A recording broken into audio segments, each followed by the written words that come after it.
Y es que hay mucha confusión al respecto, ¿no? Con respecto al Espíritu Santo, con respecto a la obra del Espíritu Santo en la vida del creyente.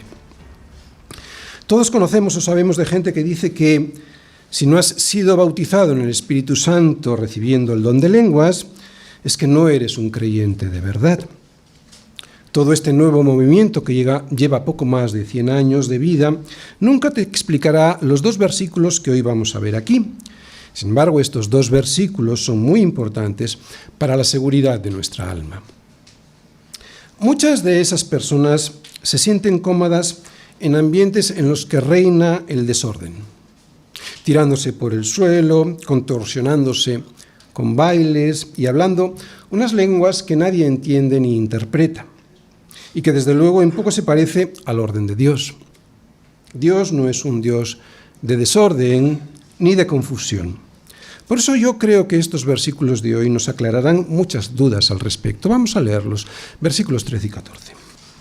En Él también vosotros, está hablando de Cristo, habiendo oído la palabra de verdad, el evangelio de vuestra salvación, y habiendo creído en Él, fuisteis sellados con el Espíritu Santo de la promesa, que es las arras de nuestra herencia hasta la redención de la posesión adquirida, para la alabanza de su gloria.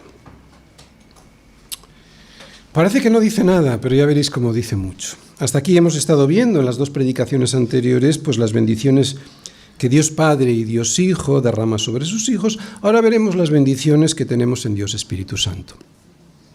Bien, hay que decir que todas estas bendiciones, las de Dios Padre, Hijo y Espíritu Santo, vienen en un paquete, vienen de serie en un paquete, ¿de acuerdo? Si un cristiano recibe esto, lo recibe todo o no recibe nada, ¿de acuerdo? Recibe las 3 partes. Dios es uno. Dios es uno. Y todo lo que el Padre diseñó desde antes de la fundación del mundo para sus hijos y el Hijo realizó en la tierra pagando por nosotros, todo eso lo terminará el Espíritu Santo en cada uno de nosotros. Pero, ¿cómo puedo saber yo si soy uno de esos que Dios ya tiene inscritos en el libro de la vida del Cordero? La evidencia de la salvación. Reconocemos nuestra salvación gracias al sello del Espíritu Santo. Efesios 1, versículos del 13 al 14. Bien, y el esquema que os voy a proponer es el siguiente. Primera parte, ¿de dónde viene la promesa del Espíritu Santo? Versículo 13. Segunda parte, ¿qué es un sello y para qué vale? Versículo 13. Tercera parte, ¿cuándo sella el Espíritu Santo al creyente? Versículo 13. Y cuarta parte, ¿qué es el sello del Espíritu Santo y qué produce? Versículo 14. Vamos a la primera parte. Primera parte, ¿de dónde viene la promesa del Espíritu Santo? Leemos. En Él también vosotros, habiendo oído la palabra de verdad, el evangelio de vuestra salvación, y habiendo creído en Él, fuisteis sellados con el Espíritu Santo de la promesa, ¿verdad? Ahí habla de una promesa. No podemos olvidar que todas las bendiciones que recibimos de Dios y que hemos visto hasta aquí surgen de la elección soberana que Él hace desde antes de la fundación del mundo. Dice Pablo que esto sucedió cuando el Padre, si os fijáis en Efesios 1:4, cuando el Padre nos escogió en Él, en Cristo, nos escogió ya antes de la fundación en Cristo, ya nos puso en Cristo, para que fuésemos santos y sin mancha delante de Él. Ahí es donde surge todo, en este diseño de Dios Padre. Pero todo este diseño planeado por Dios Padre antes de la fundación del mundo se materializa en la historia.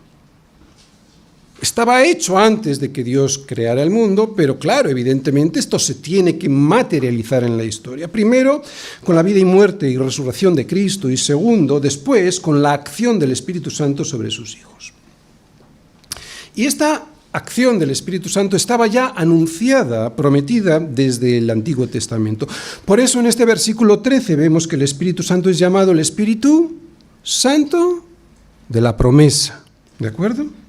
Sabemos por los profetas, Isaías, Ezequiel y muy claramente en Joel, que llegaría un tiempo en el que Dios derramaría su espíritu sobre toda carne. Eso es lo que leemos en Joel 2:28. Y cuyo cumplimiento de esta profecía lo podemos ver en Jerusalén, en Hechos viene, el día de Pentecostés. Y esto no significa que el Espíritu de Dios no estaba presente en el Antiguo Testamento, actuando sobre su pueblo, ya que pues Dios o el Espíritu de Dios guiaba al pueblo, habitaba con el pueblo y muy especialmente facultaba a algunos miembros de su pueblo para llevar a cabo ciertas funciones. ¿De acuerdo? Pero no estaba derramado como después se derramó.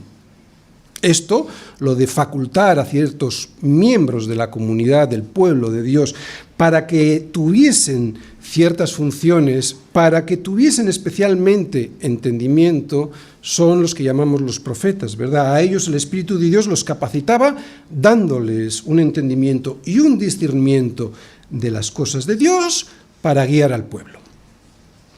Esto en el Antiguo Testamento, pero en el Nuevo Testamento, Juan el Bautista anunció que el que me envió a bautizar con agua, aquel me dijo: sobre quien veas descender el Espíritu y que permanece sobre él, ese es el que bautiza con el Espíritu Santo.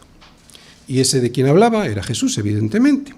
Por eso Jesús anunció a los suyos que Juan, el Bautista, ciertamente bautizó con agua, mas vosotros seréis bautizados con el Espíritu Santo dentro de no muchos meses. Cosa que ocurrió después de este anuncio 50 días después en Pentecostés, ¿no? Que fue el cumplimiento de la profecía que yo ya os he leído de Joel, ¿vale? Donde vemos, allí y en Hechos, vemos que todos los discípulos que estaban reunidos en aquel lugar fueron todos llenos del Espíritu Santo y comenzaron a hablar en otras lenguas, según el Espíritu le daba que hablasen. Por cierto, ahí Lucas, que es el escritor del libro de los Hechos, ahí Lucas utiliza la palabra glosa en griego, que lo que hace referencia es a las lenguas vernáculas, o sea, a las lenguas nativas de cada país, de aquellos que vieron y oyeron el estruendo que trajo la llegada del Espíritu Santo a los discípulos allí reunidos. Este milagro de hablar en diferentes idiomas de diferentes países lo utilizó Dios para que todos los que estaban allí pudiesen entender el Evangelio que se estaba proclamando por la boca de los discípulos que habían recibido el Espíritu Santo y de esa manera, cuando marcharan de Jerusalén, pudiesen llevar a sus respectivos países ese Evangelio. Es así como luego se pudo ir extendiendo las buenas nuevas. Así que ahora entendemos por qué en este versículo de Efesios Pablo define al Espíritu Santo como el Espíritu Santo de la promesa, ¿no?